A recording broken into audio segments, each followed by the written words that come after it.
something like the big AB met the small AB. No, I should say आप लोगों का AB met the original AB. But वो जो set है अमिताभ बच्चन आते हैं and I was just sitting Next to him. right on his right side. आज की तारीख में अगर काउंट करूँ तो almost in my family around we have 13 CAs. अब उनकी ये काबिलियत बोलिए, उनकी जुनून बोलिए, उनका शौक बोलिए, अब वो 200 बच्चों में वो टेबल्स है, वो टेबल के ऊपर चढ़ते द फर्स्ट पर्सन जिनसे उन्होंने बात की वो था मैं कि आप 15 घंटे पढ़ रहे हैं तो आप पढ़ रहे हैं पर आप पढ़ नहीं रहे। तो आज वो 6 सब्जेक्ट उस दौरान होते थे पीसीसी में, तो 6 में 5 सब्जेक्ट में I got exemption. All over India 50 rank निकालती आईसीआई और उसमें मेरा 47 रैंक लगा। मेरे को लगता है आपको एक बार लाइफ में कैंपस प्लेसमेंट जरूर अपीयर करना चाहिए। Decision is there after but appear जरूर करना चाहिए। But pardon me for the words, क्योंकि वहाँ जाएंगे तो यूँ समझ लीजिए आपको अपनी औकात पता चलेगी। Hello everyone and welcome to the podcast with Shreya Jain. And today I'm going to invite you to a person who has from going to KBC as a child to becoming an all India ranker as well as the rank holder of our institute, to receiving the recognition of ICAI conferences and to shaping future CAs today. And today for me this episode is very special as well as epic because today I'm not just interviewing my teacher but I'm also interviewing a rank holder. So I would like to welcome Mr. Abhishek Baradia. Hello Shreya. सबसे पहले I would like to congratulate you for taking a decision at such an early age to have a podcast interview. मतलब इस as में लोग ये decide नहीं कर पाते हमने करना क्या है। आप अपनी एज से थोड़ा 5 साल पहले चल रही हैं। Yeah. So actually success of KBC cannot happen overnight.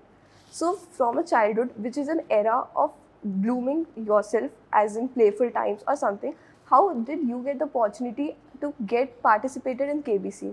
Yeah, obviously कौन बनेगा करोड़पति does not need an introduction, मतलब सभी लोग जानते हैं। True. और मेरे से जितने जुड़े हुए लोग हैं उनको इस बारे में जानकारी है, बट अब आपके थ्रू बाकियों को जिनको नहीं पता है वो भी पता चल जाएगा। सो केबीसी कुछ ऐसा था कि इट स्टार्टेड अराउंड उसी एरा में चालू हुआ था, बट वो मोस्टली सीनियर्स के लिए होता था। हुआ ऐसा था कि first time Bachchan ji started KBC junior. KBC के इतने सक्सेस के बाद उन्होंने केबीसी जूनियर चालू किया और उसका क्राइटेरिया ऑब्वियसली वैसे ही रहता था। तो उस समय लगभग व्हाट मेरी एज होगी, I was in 7th standard, तो लगभग 12 से 13 साल मेरी एज थी। उस समय लाइंस खुलती थी, मतलब आपने जो भी सिलेक्शंस करना होता था तो केबीसी की लाइंस खुलती थी, तो हम ऐसी टीवी में ऐड देखते रहते थे कब लाइंस खुल रही है। उस जनरेशन में मतलब फ़ोन लाइंस, एसटीडी कनेक्शंस, घरों में एसटीडी कनेक्शंस नहीं होते थे सबके, जिनके होते थे उनमें भी लॉक लगा होता था, इवन लैंडलाइन में।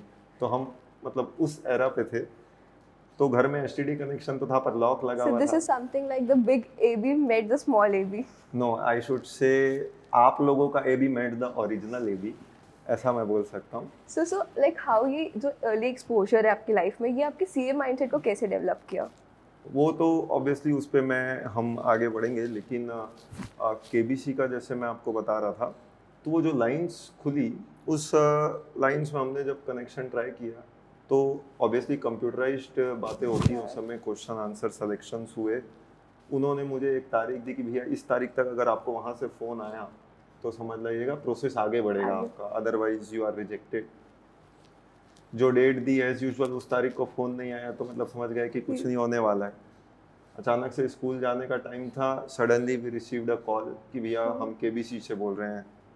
मेरे को लगा कि शायद कोई प्रैंक चल रहा है मेरी लाइफ के साथ, बट देन थोड़ा उनकी सीरियसनेस को देख के कि भाई उन्होंने पहले समझाया कि मजाक नहीं चल रहा है, तो फिर हमने कन्वर्सेशन आगे किया। फिर उनके प्रोसेस स्टेप बाय स्टेप जो थे वो सबको हम 1 by 1 क्लियर किए।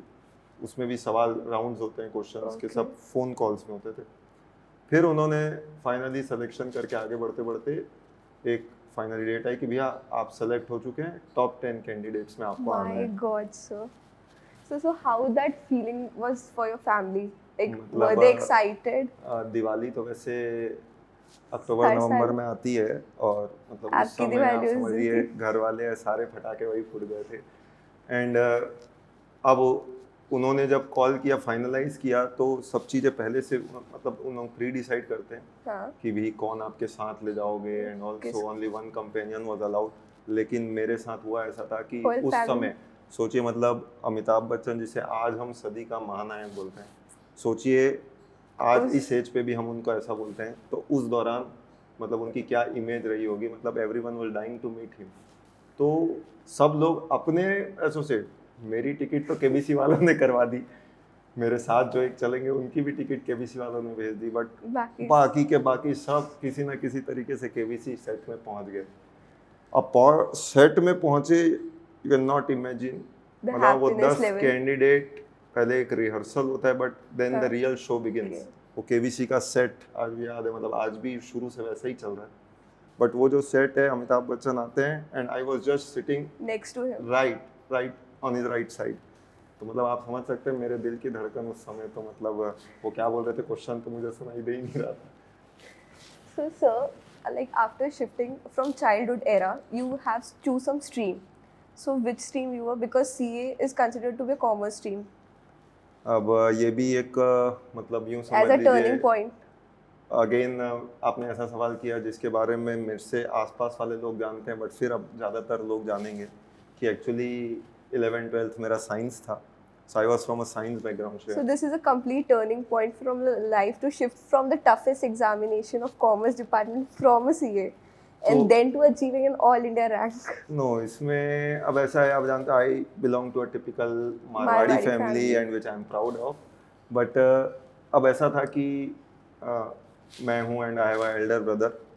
तो मेरा जो बड़ा भाई है वो ही क्वालिफाइड फ्रॉम और he studied from IIT BHU, फिर उसके बाद उसकी पढ़ाई तो मेरे से ज़्यादा चलती है, so then he went to IIM Ahmedabad, उसके Oh. बाद आज सीएफए भी कर रखा है। So, sir, मतलब was there any positive competition between you or something like, conflict? सो उसी में आ रहा हूँ मैं कि उन लोग अभी क्या करते थे, अब ऑब्वियसली मतलब ये तो क्लियर था कि अब वो उस लाइन पे है कि वो बाहर ही रहेगा, हाँ, so he has to study outside, आगे जॉब भी करेगा Everything. तो बाहर ही करना था उस दौरान, बिकॉज वी बिलोंग हाँ. टू रायपुर छत्तीसगढ़ उस समय के एरा में। तो अब ऐसा था कि दो बच्चे हैं तो पेरेंट्स ने मेरे दिमाग में पहले से ही सेट कर रखा था कि बेटा वो तो बाहर चला गया है, You have to be with तेरे को them. यहीं रहना है। अब मैं बोला साइंस लेके मैं यहाँ रह के करूँगा क्या, that was a big question. तो बोले you have the family business, दुकान संभालनी है और क्या है, तो ऐसा करके बोल दिया था। तो मेरा माइंड तो सेट था कि मेरे को बाहर तो जाना नहीं है, हाँ, बट देन व्हाट। तो अब फिर ऐसे ही वो अपनी वैकेशन पे आया था एक बार हाँ. बीएचयू से, और ऐसे ही हमारा डिस्कशन चल रहा था, तब मेरा 12th हुआ ही था। Okay. तो बोले क्या करना है, तो frankly I was not fond of doing CA. मेरे घर में ऑलरेडी मेरे uncle is a CA. Chartered accountant and आज की तारीख में अगर काउंट करूँ तो almost in my family around we have 13 CAs. So you don't need. It's हाँ, you तो can. इसलिए कई बार मुझे ऐसा भी लगता था कि मुझे सीए नहीं बनना है, बट देन बाहर नहीं जाना है और यहाँ पे रह के कोई ऑप्शन करना है, तो अगेन मेरे ब्रदर ने ही थोड़ा सा मुझे पुश किया कि why not CA. Try chartered accountancy, और प्लस उसने बोल दिया एक लाइन और कि this is the toughest course. तो हमारे बीच में जो कंपटीशन होता था वो मार्क्स का नहीं होता था, वो कंपटीशन एक पॉजिटिव कंपटीशन होता था कि It was how a we healthy make better competition version, between how we both make of better you. Version of our self. तो मैंने बोला टफेस्ट है। अगले दिन मैंने जाके उसमें पता किया what is the passing criteria. तो पासिंग क्राइटेरिया जब पता किया तो पता 40%. चला इंडिविजुअल सब्जेक्ट में 40 चाहिए और एग्रीगेट आपको 50 50 मार्क्स होगा। चाहिए। मैं तुरंत अपने घर आया, I had the habit of keeping records अच्छे से, थोड़ा सा साफ सुथरा। तो मैंने अपनी क्लास 1 से लेकर 12 तक पूरा एक पन्ने में लिखा, हाँ, and that page I still have as on date मेरे पास, कि क्लास 1 में कितना, क्लास 2 में कितना, टिल 12th कितने परसेंट आए। मैंने देखा आज तक किसी क्लास में मेरे 50% से कम नहीं आए, हाँ. जो ऑफिशियल एग्जाम होते हैं, मैं अनऑफिशियल एग्जाम्स की बात नहीं कर रहा, बट जो ऑफिशियल एग्जाम होते हैं 50% से कम नहीं आए। तो मैंने बोला वो सब भी सब्जेक्ट तो कभी ना कभी लाइफ में फर्स्ट टाइम ही पढ़े, हाँ, सीए भी ऐसा क्या First. पढ़ना ही होगा। हाँ. तो 50 से कम, I don't find any reason कि 50 से कम क्यों आएगा। एंड व्हाई दे से सी एज अ टफेस्ट कोर्स, अब वो भी एक एंथुजियाज्म था जानने का. सो दैट किक्ड मी हाँ, कि अब तो थोड़ा सा करके ही देखते हैं. देखना है, एंटर करना है उसमें. So how you started your CA foundation journey? अब सीए फाउंडेशन की सबसे बड़ी मेरी समस्या थी कि मैंने कुछ आज तक पता ही लाइफ नहीं. में टिल 12th एक भी कोचिंग नहीं करी थी. तो जब मैंने कोई कोचिंग ही नहीं करी थी तो अपने आप में मेरे अंदर एक फियर था कि how to attend a coaching. School तो समझ में आता है, कोचिंग कैसे अटेंड करें. तो मैं छांट छूट के एक ऐसी कोचिंग खोलना चाहता था, मतलब जहाँ गिने चुने 10 12 15 लोग हों और तो थोड़ा पढ़े हैं, Face to face plus a science background. तो एक कोचिंग मुझे ऐसी मिली. और आप जानते हैं फिर एक फ्रेंड ऐसा होता है जिसको नहीं करना होता तो भी आप कर रहे हो तो आपके साथ हो जाता है. तो मैंने एक अपने ऐसे फ्रेंड को भी पकड़ा, मैंने बोला चल सीए करेंगे. वो भी मेरे साथ था 12th में, बट वो बोल रहा चल तू चल रहा है तो मैं भी चलता. So we both of them started. उसको मुझे पता था कोई कुछ नहीं करना है, बट सीए नहीं करना है, बट मेरे को करना है, तो ही जस्ट अकम्पनीड मी. तो हमने सीए फाउंडेशन फर्स्ट टाइम मैंने कोचिंग चालू करी. तो वो 15-20 लोगों का हमारा एक जगह चुन के हमने वो चालू किया. एंड वो सीए फाउंडेशन फिर मेरा जो जर्नी था, हमने वहाँ पढ़ा, फिर एग्ज़ाम दिया. एग्ज़ाम में ऑब्वियसली 200 मार्क्स का होता था. जैसे एग्ज़ाम दे के आए, आई कॉल्ड माई डैड कि लगभग पापा 160 क्वेश्चन अटेम्प्ट करें, बाकी 40 क्वेश्चन जो हैं वो थोड़ी जगह के छोड़ दिए. तो 160 आई अटेंडेड. और मेरे जितने भी वो 15-20 के सर्कल के थे, किसी ने 110, किसी ने 120, 130, दैट वाज द रेंज. तो मैंने सोचा मैंने कुछ अच्छा ही किया है. पापा ने बोला 40 अटेंड क्यों नहीं किया. तो पहला जवाब जो उनका था कि 40 क्वेश्चन अटेंड क्यों नहीं किए. मैं बोला मैं अब आके आपसे बात करता हूँ, बाकी सारी बातें. बट दैट्स हाउ फिर रिजल्ट आया. सो स्टेट में उस समय रैंकिंग ब्रांच से पता किए तो पूरे स्टेट में I was the second highest scorer in that CPT. उस समय में CPT to a CA stream. So ये ऑब्वियसली मेरे पढ़ाने वाले जो हैं एक तरीके से उनकी मतलब मेहनत थी. I should be very thankful and I am still a thankful. मजे की बात कि मैं जिनसे पढ़ रहा था वो खुद चार्टेड अकाउंटेंसी उस समय परस्यू कर रहे थे, but he didn't became a chartered accountant. But फिर हमने पढ़ लिया, फिर मैं सीए बन गया. सीए बनने के बाद कुछ 4-5 साल बाद अचानक से मेरे से उनसे मुलाकात हुई. तब उन्होंने बताया यार अभिषेक भाई मैं तो सीए बन गया. तो मतलब ये और ज़्यादा मेरे लिए मतलब प्राउड मोमेंट हो गया कि मतलब. So like after that, how your inter journey started? Like you were cleared in first attempt and then a part of ranker only. So like what motivated you? CA inter, अब obviously हमने foundation जहाँ से पढ़ा, अब वो tuning sir से बन गई थी इतनी कि हमने उनको ही फोर्स किया कि इंटर आप चालू कर. हमने उनको मतलब वो पढ़ाते नहीं थे. हाँ. तो हमने उनको फोर्स करके एक बैच इंटर की चालू करवाई. फिर उन्होंने हमारे कहने पे पढ़ाया भी एक टॉपिक, बट फिर उन्होंने मुझे पर्सनली बोला कि नहीं सर एक काम करिए. फिर मैं भी समझ गया कि सर अब कंफर्टेबल नहीं है. सो तब मैंने थोड़ा रिसर्च किया कि मैंने बोला अब इंटर तो कुछ अपने को आगे बढ़ना है. एंड देन यूँ समझ लीजिए उस दिन था जब एक्सेल मेरी लाइफ में. So then at that point of time first time मैं एक्सेल विजिट किया. और ऑब्वियसली एक्सेल में यू नो उस समय, और उस समय क्या आज की तारीख में बोलिए BL सर दी ग्रेट. तो उनसे मेरी मुलाकात हुई. प्रवीण सर थे, संजय सर थे, मतलब आज भी वो चेहरे हमें याद है. हम एज ए स्टूडेंट उनके पास गए थे, आज भी वो हमारे मेंटोर हैं. तो तब वहाँ पे इंटर की क्लासेस और इंटर की जर्नी हमने चालू करी. उस समय एक्सेल आज भी वो काम करता है, बट उस दौरान सोचिए मैं बात कर रहा हूँ आपसे लगभग 2008 में, 2008 की बात है ये.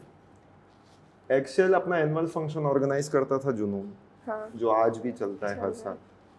तो वो जुनून में हम ऐसे ही जो भी स्टूडेंट्स होते थे वो बैठते थे. हाँ. तो मैं ऐसे ही एक दिन जुनून अटेंड करने था, तो मैं बैठा हुआ था चेयर में और देखा कि सामने कई बच्चे जो हैं, मतलब सर लोग स्टेज पे हैं और कई बच्चों को बुलाया जा रहा है, अवार्ड बांटे जा रहे हैं, कुछ ट्रॉफी दी जा रही है, कुछ मेडल्स पहनाए जा रहे हैं.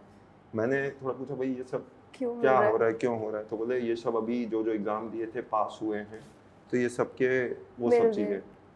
तो मैंने बोला अगली बार तो मैं जाऊंगा इस स्टेज पे. ऐसा मैंने अपने आप से बोला. Sometimes in point of time you need to challenge yourself. तो बस मैंने उसको एक चैलेंज, जैसे फाउंडेशन के लिए मेरा चैलेंज था कि 50% से कम नहीं आए तो फेल क्यों होंगे, समझ लीजिए ये मेरा इंटर का चैलेंज बुस्टअप था था। कि मेरे को अगले साल ये स्टेज पे जाना है। एंड वहाँ से फिर मेरा एक अप्रोच जो है इनर सेल्फ का वो बदला। एंड देन मैं क्लास में वैसे इतना स्टूडियस था नहीं, भले ही सर ये बात को नहीं मानेंगे मेरी, सर बोलते हैं आप बहुत अच्छा पढ़ते थे, बट मैं नहीं मानता, क्योंकि अक्सर मेरे साथ स्टोरी रहती थी कि मैं बीएल सर की जिस क्लास में बैठता था, मेरे बाजू वाला या इधर बाजू वाला, गलती मैं करता था, डांट वो बाहर लोग वो खाते लोग थे। होते थे, क्लास के बाहर वो लोग होते थे। सो ये फिक्स था, कोई ना कोई क्लास में ऐसा होता ही था। सर और कभी सर आपको डांटनी पड़ी? मेरे को डांट पढ़ते पढ़ते मतलब छू के निकल गई। एक ऐसा इंसिडेंस भी हुआ था बीएल सर के साथ, जब बीएल सर ने एक होमवर्क दिया। हाँ।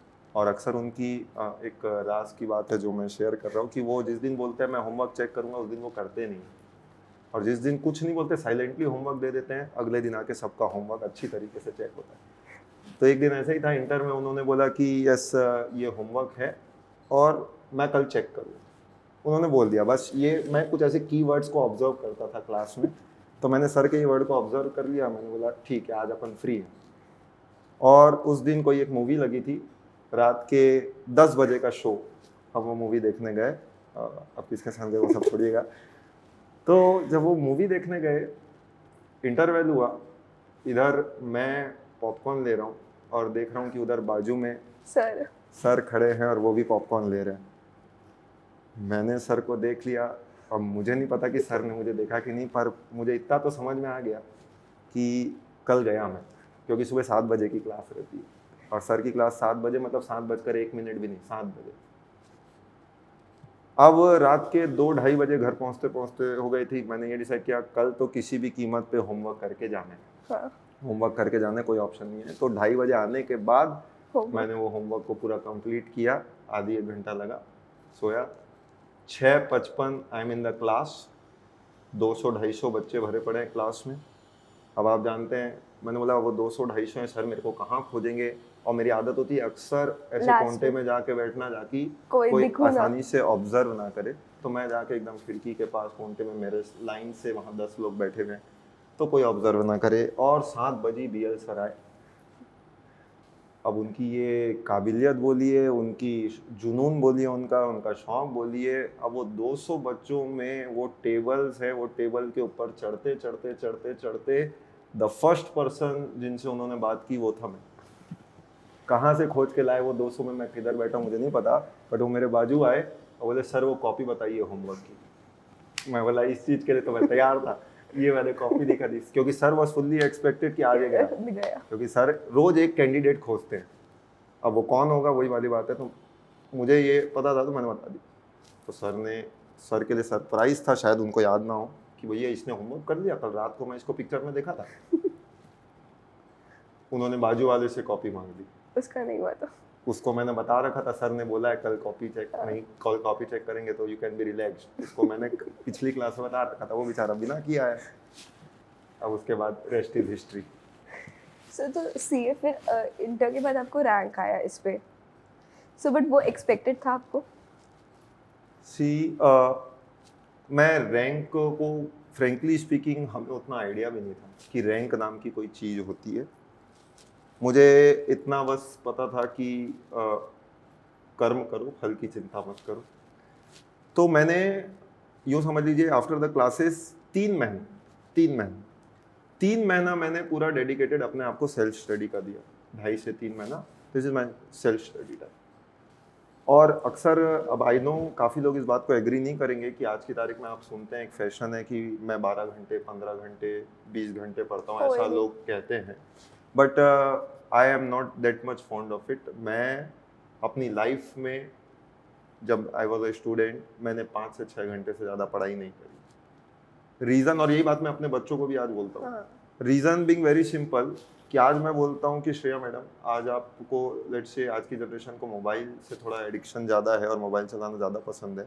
मैं बोलता हूँ आपको कोई रोक टोक नहीं होगी, आप दिन भर मोबाइल चलाइए। आप कितने घंटे मोबाइल चलाते हैं?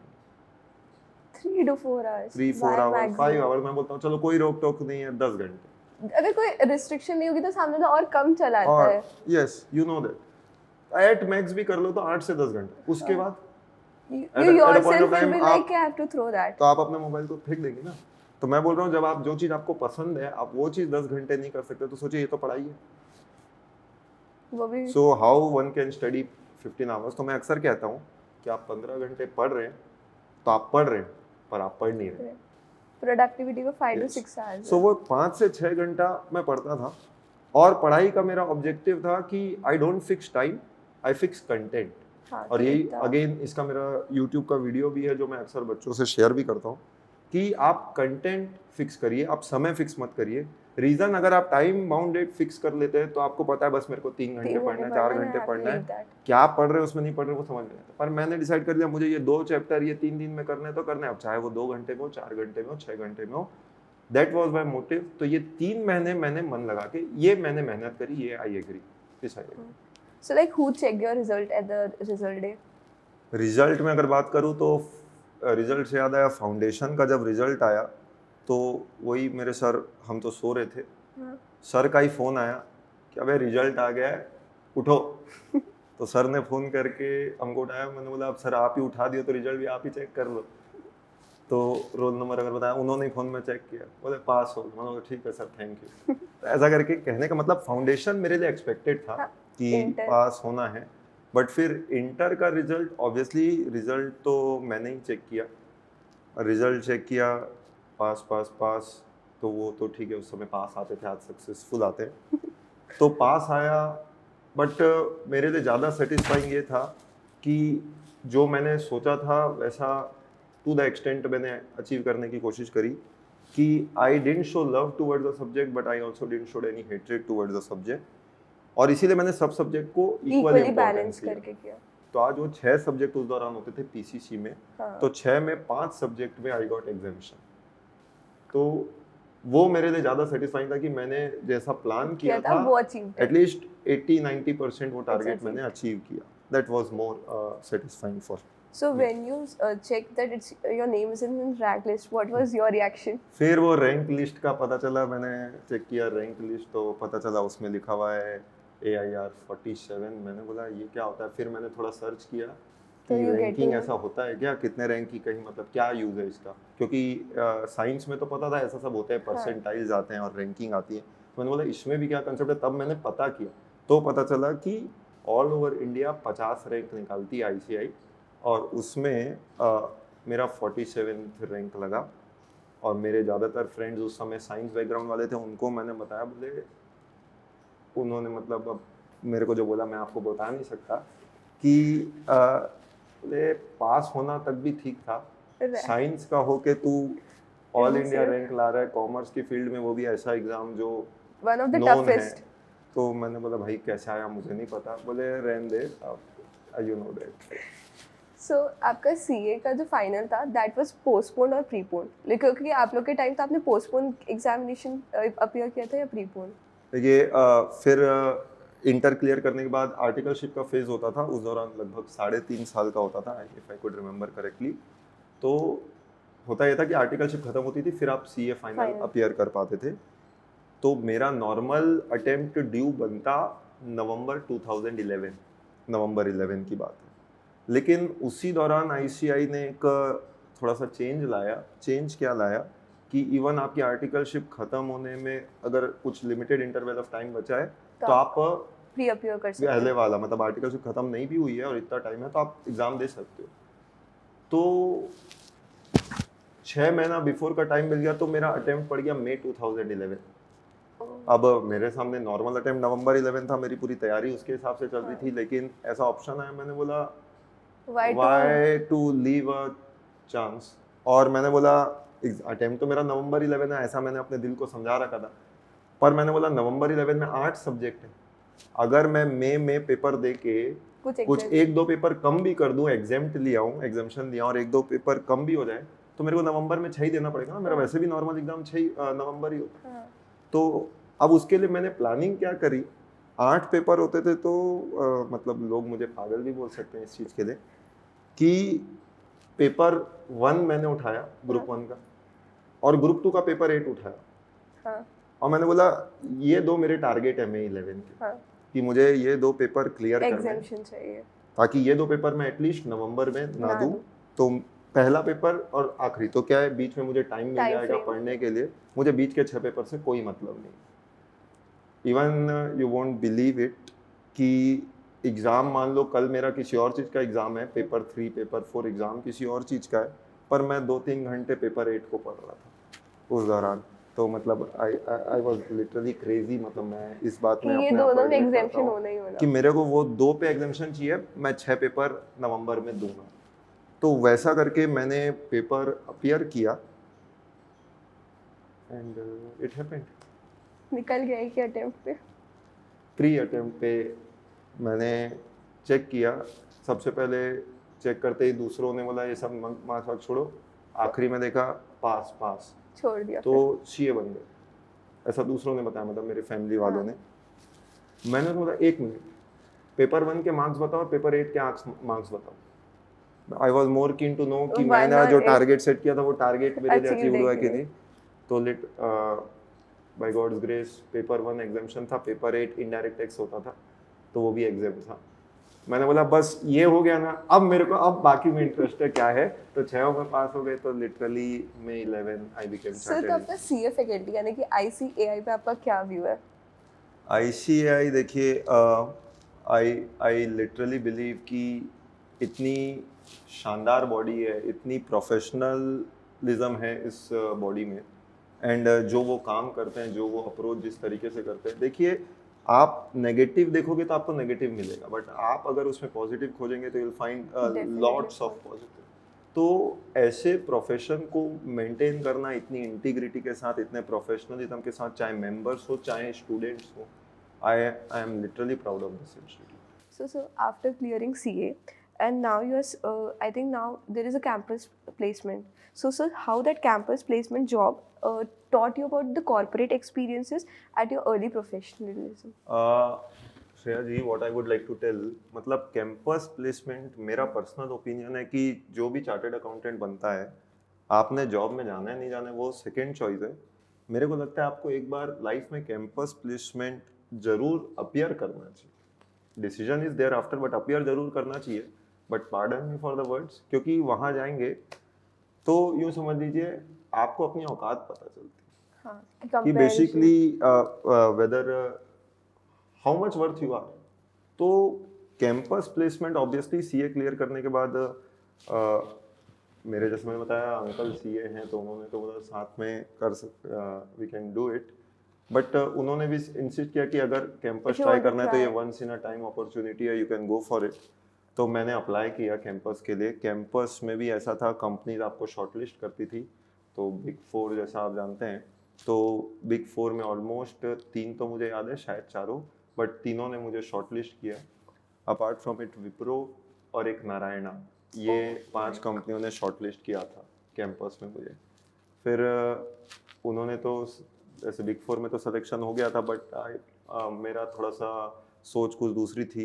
विप्रो भी ऑलमोस्ट मेरा सेकेंड राउंड तक हो गया था। विप्रो में ऑलमोस्ट सिलेक्शन होने ही वाला था, उतने में नारायणा वाले दे गेव अ कॉल और बोले चलो एक्सेप्ट कर लो, मतलब हाँ, एक काइंड ऑफ की चालू कर लो। मैंने बोला दोनों ही बेंगलोर है, विप्रो ही बेंगलोर है, नारायणा बेंगलोर है। मैंने बोला जो पहले दे दे, मेरे लिए दोनों ही नए।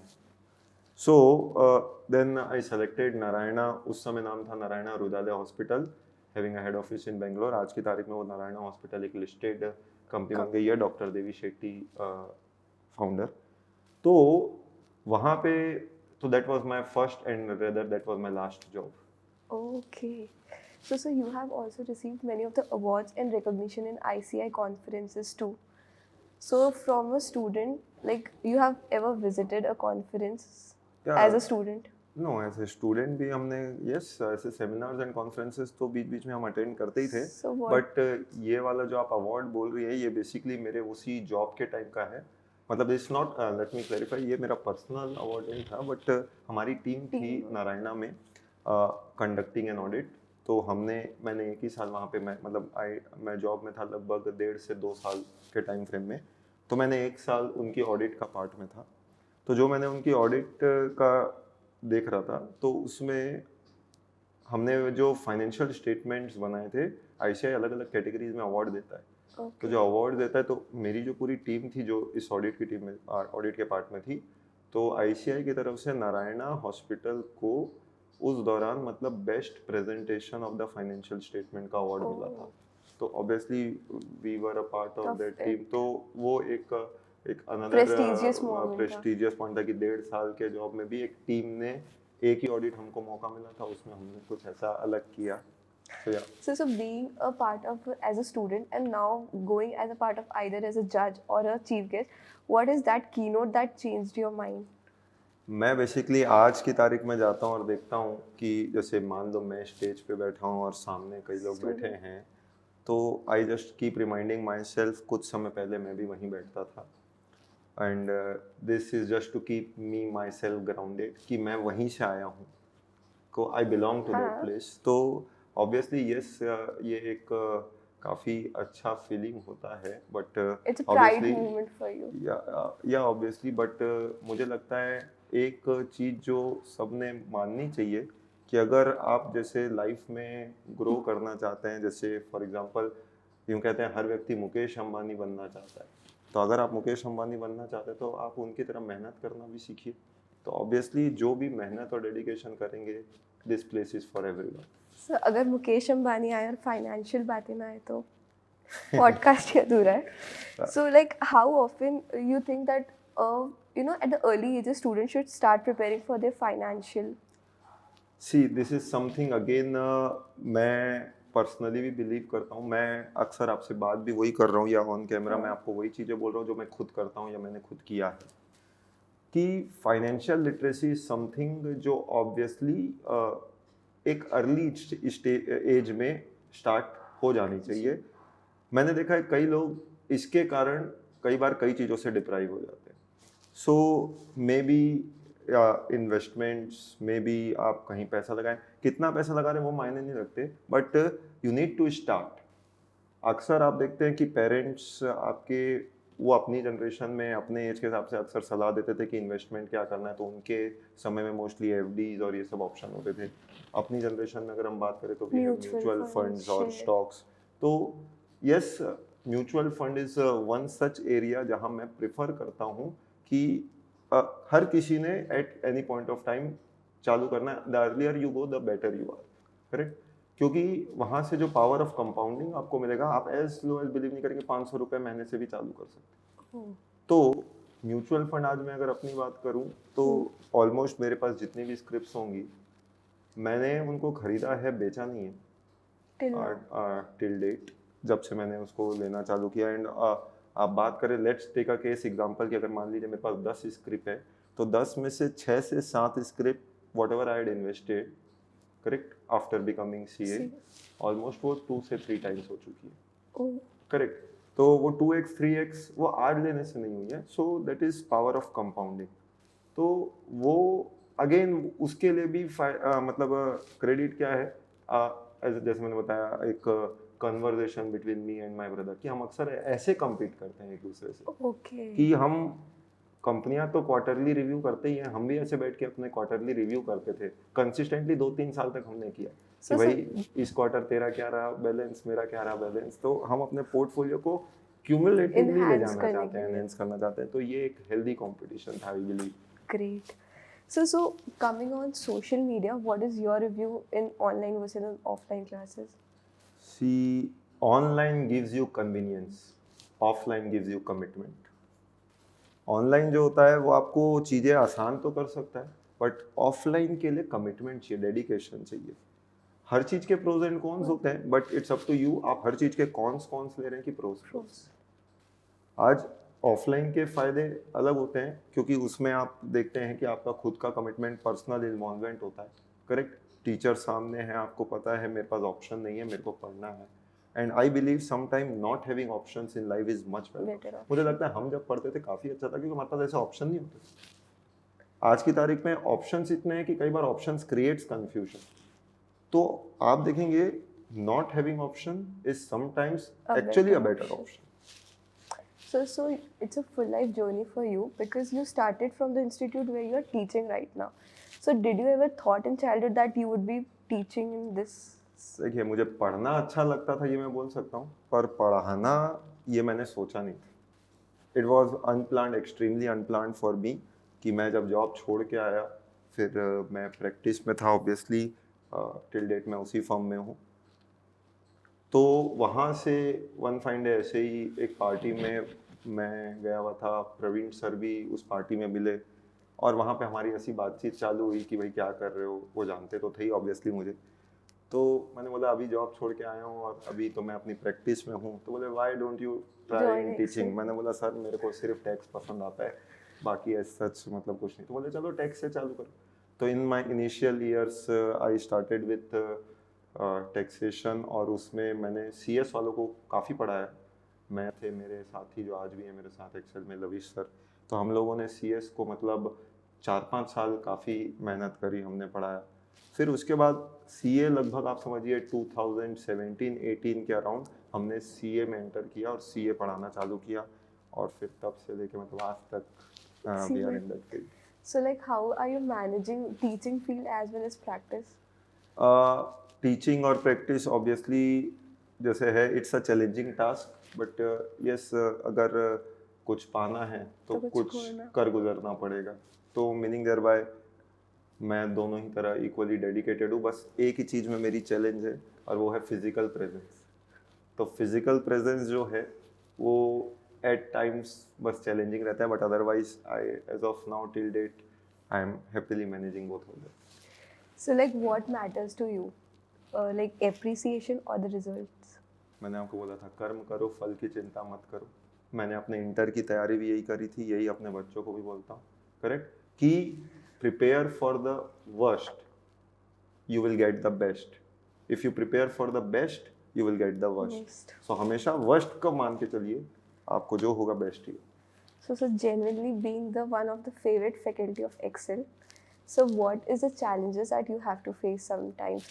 Like you also have the children's commitment as well as the practice time पे आपको उनकी भी filing को time पे देना है. So like how do you manage the time? Time का ही अक्सर देखिए जैसे मेरा पढ़ाने का रहता है, वो अब हमारे बीच में बॉन्डिंग ऐसी है बहुत, मैं जहाँ पढ़ाता हूँ और मैं जहाँ प्रैक्टिस में हूँ तो वो मैनेज हो जाता है। बट जैसे मैंने बोला टीचिंग में मेरा physical presence is of utmost important, correct.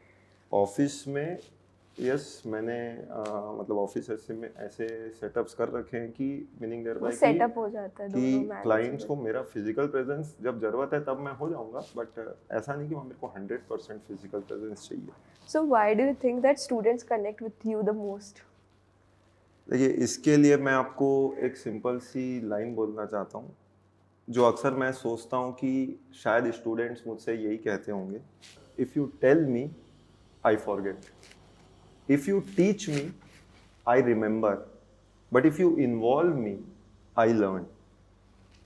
तो बेसिकली इसीलिए मैं जब भी पढ़ाता हूँ मैं कोशिश करता हूँ कि बच्चे मुझसे इन्वॉल्व रहे, they are involve in my teaching.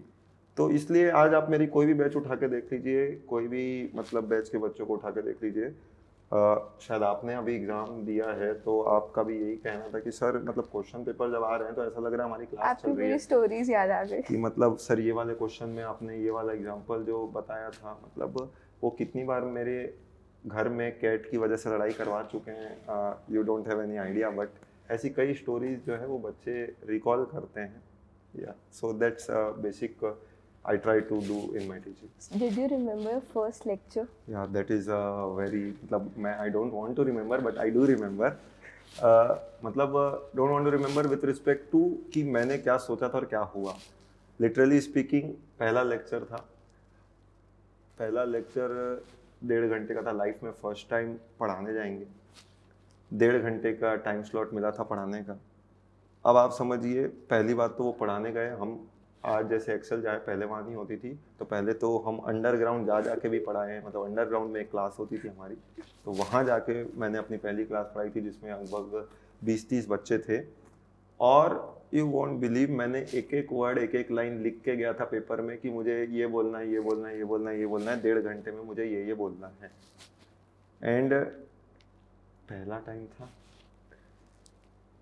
45 minutes में मैंने सारी लाइनें बोल डाली जो मैं लिख के ले गया था।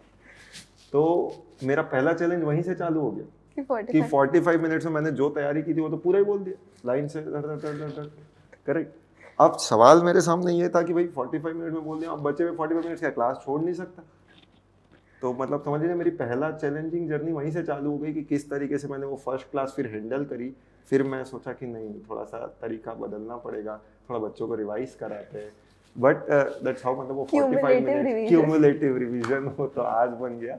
But that was the story कि 45 मिनट्स को ही मुझे एक्सटेंड करना पड़ा। फिर 1 आवर 30 मिनट में फिर मैंने अपना थोड़ा दिमाग इस्तेमाल करते हुए किसी तरीके से वो क्लास, पहले ही डेमो में लिख देते हैं ना क्वेश्चन आंसर और क्यूमुलेटिव रिवीजन। नहीं, ये तो अब देखिए practice makes a man perfect. तो आप लोगों को लगता है आपकी तैयारी होती है, मैं अपने आप को बचा रहा होता हूँ क्यूमुलेटिव रिवीजन से।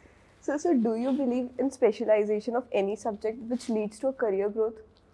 देखिए इनिशियल लेवल पे आई डोंट बिलीव कि specialisation is the area you everyone needs to go for, लेकिन हाँ after a point of time in your career CA बनने के बाद that is the thing which you need to achieve. जैसे आज की तारीख में आप मुझे देखें, पहले मैं कई सारे सब्जेक्ट्स पढ़ाता था। शायद मैंने हर वो सब्जेक्ट पढ़ाए हैं जो मैं खुद एज अ चार्टेड अकाउंटेंट बनने के लिए नहीं पढ़े। तो आज आप देख लीजिए, आपको जो पढ़ाता भी हूँ वो कई सब्जेक्ट्स वही हैं जो मैं खुद नहीं पढ़ा था जब हमारे कोर्स में नहीं जीएसटी था। तो चाहे वो इकोनॉमिक्स फॉर फाइनेंस हो, चाहे वो जीएसटी हो, तो ये अपने आप में मेरे लिए खुद के लिए नए हैं। बट इसे भी एक चैलेंज ही समझिए कि व्हाई नॉट, तो इससे मैं अपना नॉलेज ही अपडेट कर रहा हूँ, तो होना चाहिए। यस। सो सब नॉलेज अपडेट की बात आई है, तो फिर कुछ मिस्चीवियस चैप्टर्स पूछिए, जो अगर होगा तो मिलेगा। कोई चाइल्डहुड प्रैंक जो आप अभी भी सीक्रेटली बहुत उसके लिए प्राउड हो? चाइल्डहुड प्रैंक्स ऐसा, मतलब उस ज़माने में प्रैंक्स नहीं होते थे, उस ज़माने में फियर होता था किसका, पापा के आने का। तो मीनिंग देयर बाय हमारा घर जो था, घर में शायद ही कोई कांच बचा हो जो हमने तोड़ा नहीं है।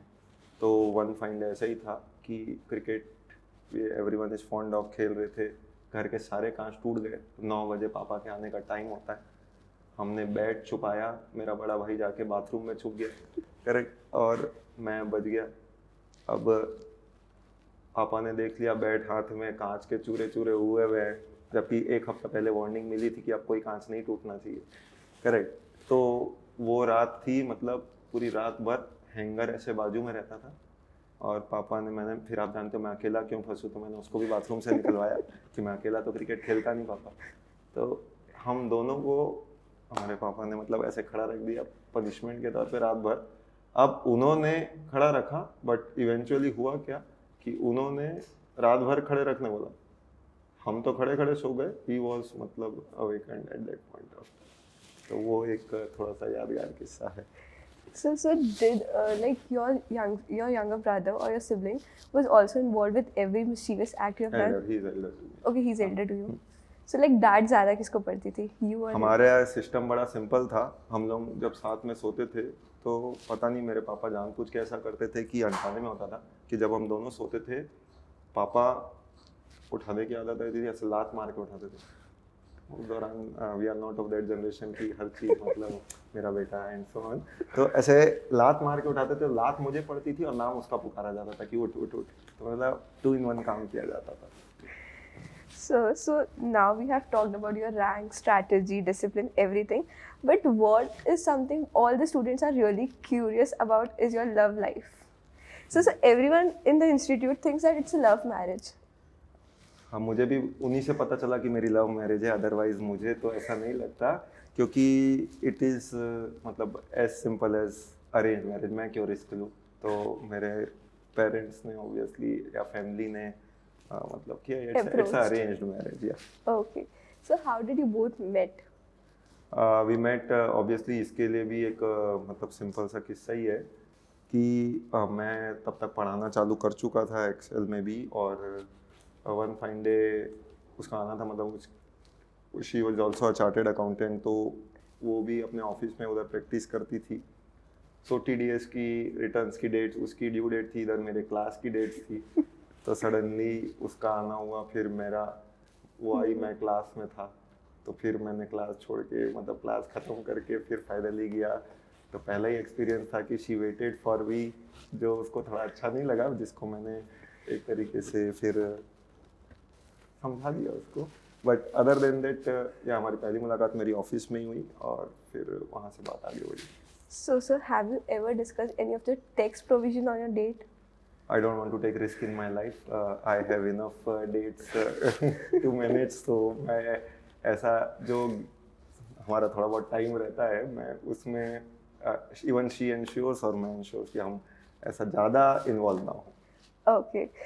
So, like, did you married a CA? So, did it make your life easier or more competitive? Competitive तो नहीं बोल सकते. कंपटीशन किससे? वाइफ से तो मैं ही हारूंगा. तो ये कैन नॉट से कॉम्पिटिटिव बट हाँ मतलब इंटरेस्टिंग बोल सकते हैं क्योंकि when you have a partner या कोई बंदी आपके सेम प्रोफेशन की है अगर ऐसा है तो at least you are rest assured on this part कि वो आपके काम को समझ समझेगी जाएगी. कि भैया what are the due dates और मतलब कब काम का प्रेशर ज़्यादा होता है कब नहीं. ये कोई दूसरी फील्ड की हो तो शायद आपको उसको कन्विंस करना 14 फेब यू नो तो कैसे कन्विंस करेंगे बट यू नो यहाँ पे जीएसटी की इसीलिए डेडलाइन 31st मार्च रखें ड्यू डेट. तो ऐसे कई चीज़ें होती हैं जो So, what is the one thing that you truly admire about ma'am? वैसे तो बहुत सारी चीज़ें हैं. कुछ चीज़ें वो बोलेगी कि ये क्यों नहीं बोले बट अगर एक लाइन में मैं बोलूँ तो शी इज़ काम इन माई कैओस. तो मेरी लाइफ में जो कैओस है कई बार वो उसकी कामनेस है ऐसा मैं बोल सकता हूँ. So, sir, rapid fire round. You have to answer in one words. Okay.